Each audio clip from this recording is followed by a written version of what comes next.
So what time is it? It's early on Easter Sunday morning. We remember that Inferno started on Good Friday morning and then proceeded through Friday night and Holy Saturday. What rest there was the kind of rest you get in hell. Maybe, as the old saying goes, a bad night in a bad motel, something like that. When Dante and Virgil emerge now at the beginning of Purgatorio, it is into this new day, into this moment near dawn on Easter Sunday. It's interesting to think, by the way, of the Inferno as a journey that takes place across Holy Saturday. Students, of course, love to point out that Dante's quest resembles one of their more frequent and frequently lamented practices, the all-nighter. So when Dante and Virgil emerge, it's after that journey, and now finally on the shores of Purgatorio. Let's jump into Canto 1 and notice a few things together. I will sing about that second realm, given the human soul to purge its sin and grow worthy to climb to paradise.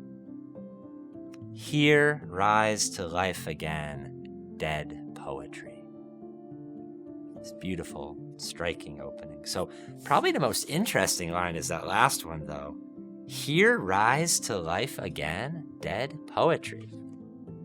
And I wish someone had told me at least a little bit earlier that we were reading dead poetry. But we learn about it now. Or so it seems. It's not entirely clear what that line means. At a minimum, here on Easter Sunday morning, poetry itself is going to rise to new life. No more poetry of death. No more poetry of despair. No more poetry of the lost. While the poem is certainly about the state of souls after death and these three parts of eternity, it's also about the present moment. It's about the here and now. And so one of the great fruits of the poem is to help us, the readers, in the present moment of our lives, in our present duties, in the here and now.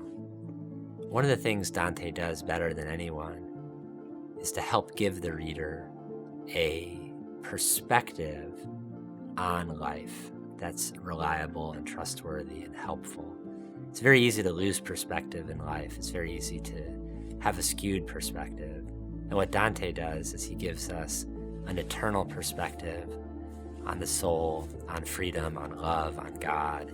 And that's one of the greatest gifts any teacher could give to a student, any poet to a reader, any artist to an audience.